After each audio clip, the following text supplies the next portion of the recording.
Girl, I am only 24, but I feel like I have lived a full life.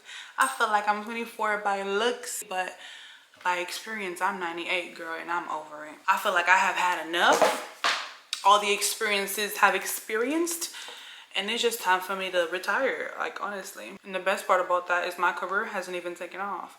Anyways, I am here with 20 things that I learned in my early 20s, and I just feel like there are other people out there that are like 20, 21 that are making the same mistakes as me. So learn by example, not by experience, because a lot of the times it's just not worth it to learn by experience. Anyways, I have everything written down here on my iPad, so if you guys see me looking at the iPad, then what do you want me to tell you? Like, it's written on the iPad. Okay, so the first thing that I've learned in my 20s thus far is to stop looking at circumstances for permission to keep going. This is one of my biggest regrets in life, and I am starting out with a banger. This is probably the one of the biggest lessons I've ever learned, and it just took me so much error, not even trial, just the error part. It took me so much time to learn this and to really get out of my emotions and my feelings and learn that, hey, your circumstances should not control your effort. Like, stop looking at circumstances for permission to keep going. Like, I need to keep going regardless of the outcome. So that's the first thing. An example of this, I'm gonna move on to the second one. Trust me, I'm gonna move fast. But an example of this is with my YouTube channels. I have 2 YouTube channels if you guys don't know, but I would upload a video, work so hard on it, and know it's a great video, and I'll upload it and it has like a few views, and I'm just so discouraged. And so that's me letting the outside circumstance affect me. And I would always say, if this video gets over 200 views, I'm gonna make another video. Like, girl, that's not how it's supposed to work. Like, you're letting your outside circumstance allow you and give you permission to keep going and to keep pushing. You have to keep pushing regardless. And I feel like this is something that I've truly struggled with, but I am just recently, like starting like 2 months ago, I'm just recently learning, hey, that doesn't matter. Your effort and your consistency, your persistence, that's what matters. So do not let circumstances stop you from putting in effort and stop you from keeping on going, because we have to keep on going regardless. Because guess what, if you stop putting in the work, if you stop doing what you need to do, then you're guaranteed gonna fail. Like, it's a guarantee. But if you keep striving, keep going regardless of circumstances, baby, you are on your way to be a successful person. That was the first one. That one hit home. That one, whenever I think of it, I just feel so disappointed and discouraged. But I can't be discouraged because it's a lesson that's learned. Anyways, number 2, who is calling me? Girl, I press that end button so quick. I gotta change my phone number because I do not know why I get so many unknown callers. Like, I never ever pick up any unknown calls. Like, ask anybody. Number 2, failure is mandatory. Listen, we all try to avoid failure. We all try to like study for a test, make sure we're prepared, have a 3-year plan. This, like, we are trying our best. Well, some of us, I'm not saying no names, but we are trying our best to avoid failure, but failure is mandatory. And I was watching this girl the other day, and she said that failing, I look at failing as God redirecting me and God telling me, oh, this is not where I want you to go, or this is not the right way to do things. Like, there's a perspective when it comes to certain things. Like, when it comes to things like failure, it's all about your perspective, because you could look at it as the ultimate disappointment, like the utmost like horrible thing that could happen to you, or you could look at it as, this is a redirection. I need to do something else. I need to do something better. I need to try something else out. Failure is mandatory. Number 3, nobody is perfect, baby. Like, stop and listen, because what I got to say always gonna hit some people's spirits. Nobody is perfect. Not your mother, not your brothers, not your sisters, not your husband, not your wife. Nobody is perfect. We have to all understand that we are all human. We're gonna make mistakes. We are going to mess up. And so you should not put anybody on a pedestal. If you have anybody in your life right now that is literally on a pedestal, even if it's your own mother, like, when I tell you that you are giving her power to completely annihilate you. So nobody is perfect, okay? Keep that in mind. And it also says in the Bible, do not put your trust in any man or woman, obviously. But you know, the Bible only talks about man, like, generally. But the Bible says, do not put your trust in men. Put your trust in me, God. God is perfect. God would never hurt you. God only has the best intentions for you. So it's better that you put your faith in God and your trust in God, and not in any man or woman or anything, okay? Because what? Nobody is perfect. Girl, please don't run past that. You're gonna remember me telling you this when you experience something in life, okay? Trust God, not in any man or woman. Number 4, look inward, correct your flaws, and become a better person. Listen, this is not easy. This is not something that you're gonna be able to do like this. It's not something that is just gonna come to you naturally. No, by nature, we are defensive people. Like even whenever we get a cut, every part of us is starting to work, produce white blood cells. I don't know what I'm talking about, bruh, but you know exactly what I mean. Like there's parts of us that are starting to work harder to make sure we are defending ourselves, making sure this is getting healed, this is getting taken care of, this is protected. By nature, we are creatures that defend. So in order for you to look inward and not be biased, not try to protect yourself, and really ask yourself, what are my flaws, and how can I become a better person? That's gonna be hard. That's called self-work. That's called mental work. You need to set some time aside and be honest with yourself, because once you have done this, once you have mastered this, you're not gonna be making excuses for yourself. You're not gonna be a horrible person to other people. And if you're a narcissistic, baby, you really need to do this, because it really is gulp. Like that's really the vibes that it's giving. But look inward, correct your flaws, and become a better person. You need to do this. And if you guys want me to go into detail on any of these points, please, I have lived such a life, bruh. And I feel like, God, there has to have been a reason why I have lived this stuff, such an eventful life. So if you guys have any specifics that you want me to get into, comment down below right now. But that was number 4. Number 5, forgive. Bro, kind of ties in with number 4. It is so hard to forgive. Forgiving a person is just like, you don't want to do it, but it's like, the fact of the matter is, the truth is, you have to do it. You have to forgive, because God says, if you want me to forgive you, you have to forgive them. And I'm just like, God, you already did your big one, because he knew that like there is just some people that you just do not want to forgive. And it's like, you have to forgive, because you're carrying that burden, and that person might even have forgotten what they did to you, but it's you that's out here carrying that, and you're making it your cross. And God forbid you passed away with that on your heart. It's all on you, baby. So you need to learn how to forgive. I recommend you going into the Bible, and you see examples of how it happened, and you see how strict God is about it, and you do some mental work, some reflective work. If you want, you could even get therapy.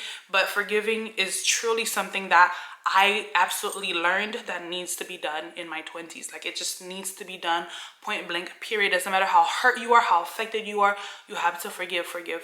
Number 6, regret should be your greatest fear, not looking stupid. So there's this saying that's like, your fear of looking stupid is holding you back. That is so true, but this is the worst thing. Like, this is the worst feeling I get. Like, this feeling sucks so bad, and it is the feeling of regret. Whenever I regret something, it just makes me feel like, oh my gosh, and there's absolutely nothing I can do. I feel helpless. And it's like, I wish.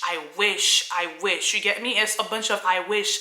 I should have said this. I should have done this. Do not live your life in a way that you're gonna regret anything. If you want to do something, and this thing is not gonna harm people, obviously, you should definitely do it. Go after it. If you have dreams, man, go after them, bro. Because if you don't do what you want to do, what is in your heart, you are going to regret it. And if you haven't experienced much regret, I'm telling you, that is not a feeling that you want to experience. Like, regret is such a horrible feeling. And guess what? There is nothing you can do about it. So you might as well do what you can do today to avoid it, to make sure that you get as little regret feelings in the future as possible. Number 7, when you are not confident, act like it. I actually did a podcast episode on this, and I'm gonna link it down below in the description box with my podcast channel. But I think I'm just gonna incorporate topics that I would put on a podcast channel on this channel, just because it's like, it's my life, baby. So when you're not confident, act like it. Whenever you feel low, whenever you don't feel pretty, you don't feel handsome, you don't feel whatever the case may be, nobody in the outside knows. Like, if you are not confident and you're just like walking with your head down, and you're just like feeling so horrible about yourself, and now people are gonna be like, oh, that person has a low aura. Whenever you're not confident, you need to act like you are, because fake confidence can inspire real confidence. And you just need to know you're that girl, like, you're that woman, period. How dare you not be confident? How dare you not know that you are a good person? How dare you not know that you have a good heart? Like, how dare you not be confident? Like, truly, let's get into it. But go ahead and check out the podcast episode, because I really get into it, and I give you examples of confidence and how you need to know that you are legitimately it.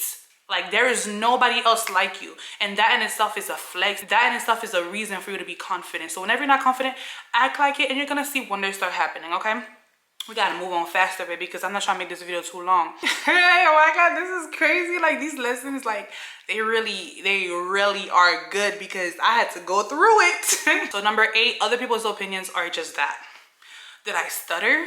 Like, if a person looks at you, an example, this is something that haunts me in my mind. I don't know why, but it's like a scenario of me walking out in public and vlogging, and a person says something slick, and I could either give them that power or show them that they have no power. So other people's opinions, they literally are just that. Like, that's just their opinions. The same way you can have an opinion and be completely wrong. It's your opinion. Like, everybody's entitled to their own opinion. So do not let other people's words, and especially if they don't know anything, like, we care so much about people's opinions and what they think. And it's like, you don't even look up to this person. Like, this person is lower in life than you. This person is a deadbeat. This person is miserable, is bitter, but you are so worried about their opinion. Why? And who cares?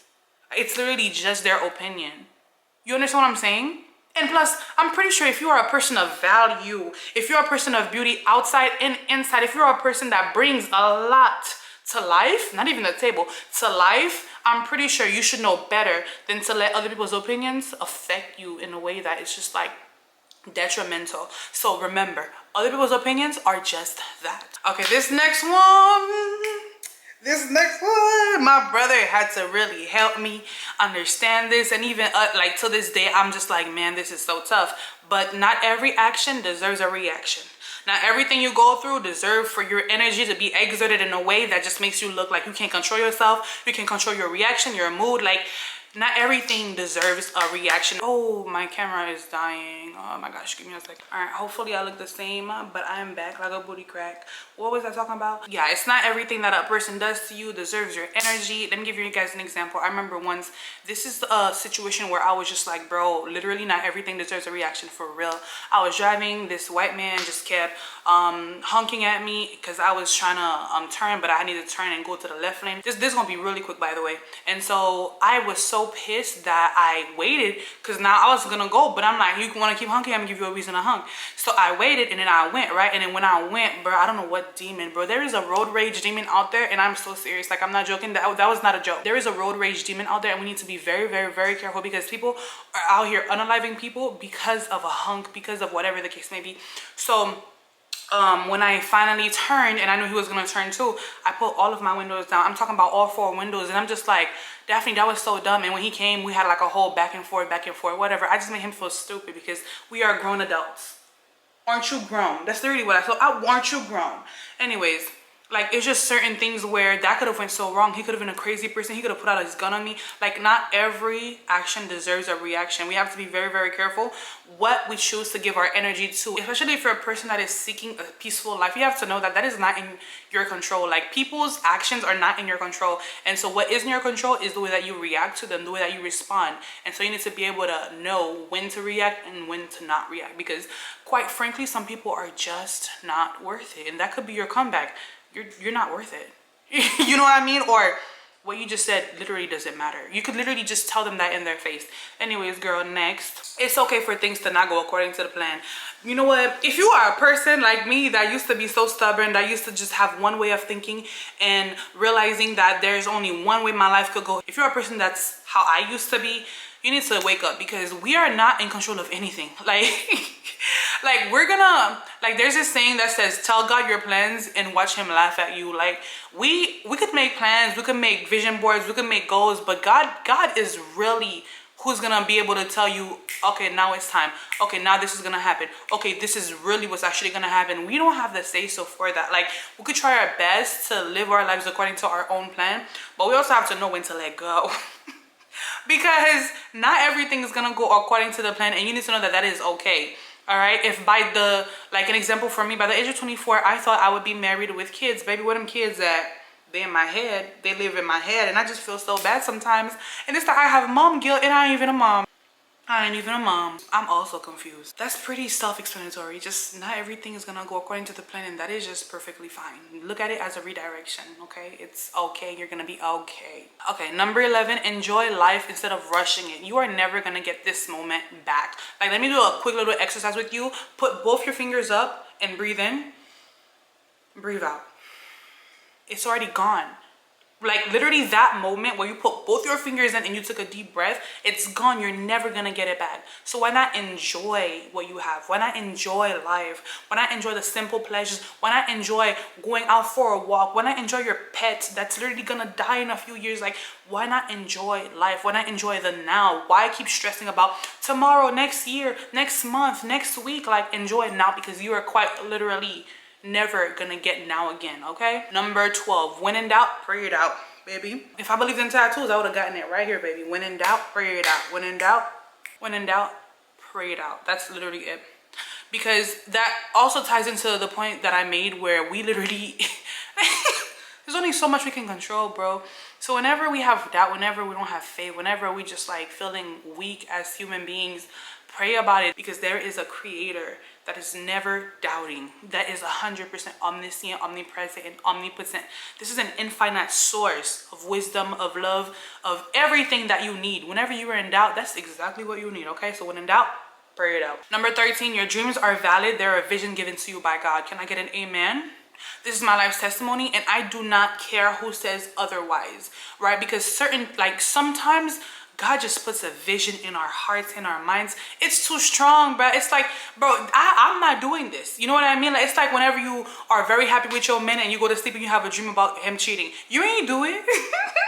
Like, you cannot do it. Like, girl, you went to sleep happy. Like, what's up? Like, you gotta call him now. What's going on? Your dreams are extremely valid. Like, people put such a bad connotation to the word dreams, to the word vision and goals. Like, that's literally our fuel. That is our purpose. Whenever you think of the word dream, think of, that is my purpose. Your dreams are a vision from God, and God is, oh my gosh, there's no word to describe who God is. And so when you're over here thinking, oh, I'm not worthy, I'm not able to do this, this is too big for me, and everybody else is telling you, yeah, like, just take it easy, you don't have to do it. But God himself, bro, the creator of everything, the one that knows all, he looks at you, he sees you, and he says, this is the perfect dream for you. You are so capable of doing this. Give me what you have now, and I'm gonna work with it, and I'm gonna show you that I'm the one that instilled this vision inside of you. Girl, please don't let me get started. Because it irritates me whenever people let go of their dreams and work a simple job that is safe, and they live their lives in misery, and they wonder why they're living their life in misery. Like, you denied what God gave you. You denied the gifts that God gave you, the vision that God gave you, for you to do something was never meant for you to do. It's insane to me. But your dreams are valid. They're a vision given to you by God. Number 14, the tongue is very powerful. Everybody knows this. Have you ever just said something and in your life you're living and you just like, oh wait, whatever I say, it keeps happening? Like, that's so weird. Like, do I have superpowers? You quite literally do. Like, don't forget, we are made in God's image. And what did God use? Oh my gosh, you're not ready for this. What did God use to create everything except for us? Because we're special. God used his mouth, his tongue, to create everything. And he says we are made in his image. So how dare we think our tongue cannot create realities, cannot create our lives? So whenever you're looking at yourself, I'm so fat, I'm so ugly. Nah, I am fit, I am healthy, I am working on myself. I'm working to be a better person, a healthier person. I'm working on my running, I'm working on my jogging, I'm working on my bike riding. Whatever it is, you have to speak power. You have to speak prosperity over your life, because everything you're saying, it's a habit, bro. It's a habit for women to be like, I'm so fat, I'm so ugly. Like, it doesn't matter if it's the reality. Listen. Speak positively unto yourself, and you're gonna just see how things start changing. Of course, you have to also put action. Help yourself by not talking down to yourself. Like, you cannot be your number one fan and your number one enemy at the same time.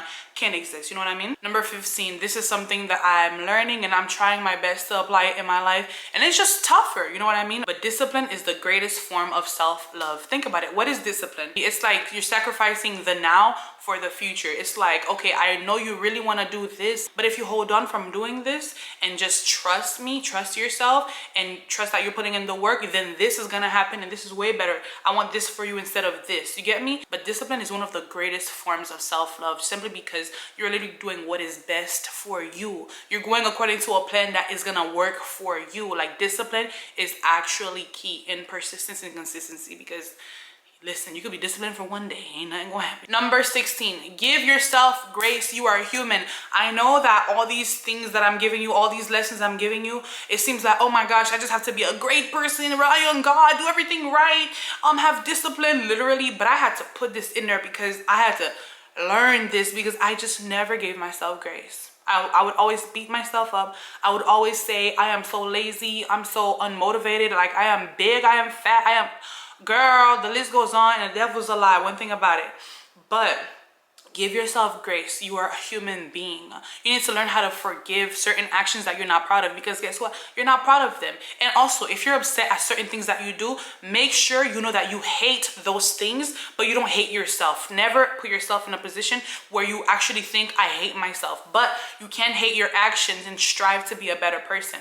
But give yourself grace. You are only human. Take a day off, take some time off, and know that, hey, I deserve some love, some appreciation. This person woke up today. If you had a very busy day, give yourself some appreciation by the end of the day. Like, be like, wow, this person, which is you, this person really woke up, did everything they had to do for me. Like, this person cares about me so much. They put down their desire to watch TV all day. They put down their desire to do everything that they were not supposed to do all day, and they worked and focused on what is actually good for me. Like, this person really cares about me. You need to know that whenever you're working towards something for yourself, it's a sign that you love yourself. And so you need to give this person grace, because if it was another person that went out there every single day and worked for you and for you only, and you saw that, you'd give them so many gifts, so many flowers, so much appreciation. So how come you can't give yourself some grace? Number 17, real life is better than social media. Girl, I had to learn this like a year and a half ago. That's when it really like hit me, because I would always prioritize Instagram and prioritize taking pictures and flicks and like really like showing my life to Instagram.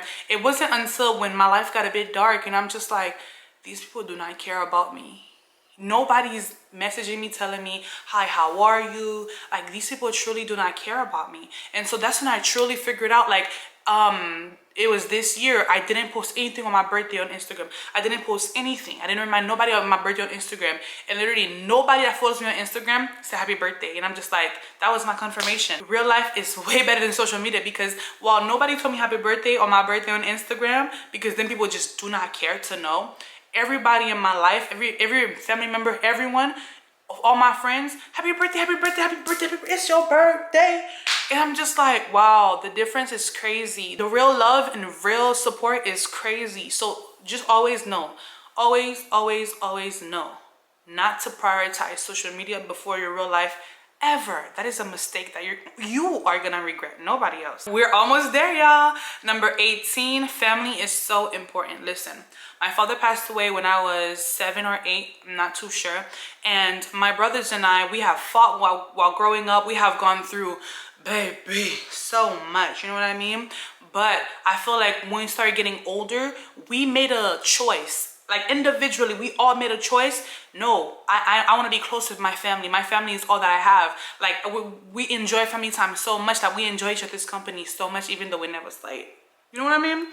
But family is so important. Your family is literally the only people in life that truly cares about you. I was admitted to the ER the other day. Like, I rushed to the ER the other day. And guess who was there with me? My family, my mom, literally, like, your family, do not take those people for granted, bro, because they are with you for life. And you don't want to have any regrets when it comes to that too. Like, just know everything that I'm saying right now, you don't want to have any regrets when it comes to any of it, because you're only going to want to beat yourself up, and nobody wants that. But family is so important. Like, family is your blood. They are the closest people on this world to you. Yes, when you get married, you have a husband, all this stuff, but y'all don't share the same blood nor the same DNA. Know that your family is literally a piece of you, a part of you. So treat them as such. Treat them as important people. Given if you guys don't have any like extremely traumatic experiences in the past, you know what I mean? But it's good to forgive. But like, whatever the situation is, if you see that there is a way for you to actually get closer to your family, do that. Like, you only have one family. Like, that's literally all that we're given. So, but number 19, we're almost there, y'all. This is like a long thing that I wrote, but this is important to me. And what you're not going to do is act like it's not important, because this is my life and what I learned in my early 20s, okay? But my dog is actually a creature that cares about me and would do anything to protect me. Treat him better. So I just want to say, I never abuse my dog. I never mistreat my dog, never. But it's not until I went through some very hard time in my life, and this dog was just always by my side. It doesn't make any sense. Like, if I would be in a house, of course, 'cause I'm going through a very traumatic experience, and my dog, everywhere I went, it's like he was more clingy to me. If I were to be on the couch crying, like, my dog is next to me. There was never a time where I was physically alone. You know what I mean? Like, outside of God being there and comforting me, of course, my dog was just bro, this dog, man, like he was just always there, like, and it's crazy, and it made me love him even more because it took for a traumatic thing to happen in my life for me to see that my dog is not just a dog, it's not just an animal. This creature has a heart, has senses, can tell whenever something is horribly wrong with me. Like, little TMI, I was literally crying on the kitchen floor, and my dog was literally, he was in the room on his very comfortable, fluffy, huge bed, heard me crying, but my dog walked to the kitchen and laid on my lap. Like, that's insane. So your creatures, your pets, know that they will literally die for you. They'll literally do anything to protect you. They are here to love you. They're a family member. I don't care what nobody says, bruh. Your pets are family members, and you gotta treat them as such. It's simple. Whew. I gotta breathe, girl. I gotta breathe. Number 20, the last thing that I've learned. I mean, I've learned more things. I just said, let me give y'all 20, okay? Number 20, God is key, God is life, God is the source. That goes without explanation, but man, I cannot begin to tell you guys how many times I was in a problem that no human on earth could help me with. Like, I try to find the help from my mom, from my husband, from my brothers. There has not been any human that can help me with certain problems, bro. And guess what? As soon as I go to God, it's like, it's such a supernatural feeling, but I genuinely feel arms holding me, comforting me, being there for me, letting me know it's okay to cry. It's okay to go through what you're going through. It's okay. I'm here. I'm here. I'm here. Just know that I am here for you. Like, the amount of comfort that I get in God, the amount of assurance that I get in God, the amount of protection, love, that's the biggest one. The amount of love that I get from my Father, to the point where he has given me so many revelations in life that just makes me a stronger person. And one of the biggest revelations is, I already told you guys, my father passed when I was 8 or 7, I don't remember. God revealed to me, like last year, he revealed to me, Daphne, you have a father. You literally have a father. And I'm just like, what? My father died. And he's like, I'm your father. God is the best father anybody could ask for. God is the best father, the best protector, the best provider. And the fact that he assured me, like, this is something where I've always felt a void in my heart, a void in my life. I've always, like, when I was younger growing up, I would blame God. I'm like, why did you take my dad away from me? The fact that he made this revelation, even though he received so much blame from me, the fact that he told me that I do have a father and it is him. The grace, the mercy, the love, it's unbelievable. Like I said, God is key, God is life, God is the source. Whatever you're going through, go to God. That is never the wrong move. That is never the wrong decision. Whatever you're going through, go to God. And you're going to experience it for yourself, bro. And you're going to be like, I've never experienced love like this before. Ever. But girl, that was it. That was it. I hope you guys enjoyed. And if you guys don't know me, my name is Daphne Smith. This is Life as Daph, and I create vlog content, girl. Go ahead and watch my latest vlog. I was at the ER, and then watch the vlog before that. A woman was flirting with my man. Like, girl, it's a whole bunch of stuff going on in my life, okay? But I love you guys so much. Thank you so much for watching, and let me know if any of these points you want me to elaborate on any of them or multiple of them. Comment down below right now. But don't forget to subscribe, bro, to 1,000 subscribers. I'm gonna see you guys in my next one. Bye. Love you.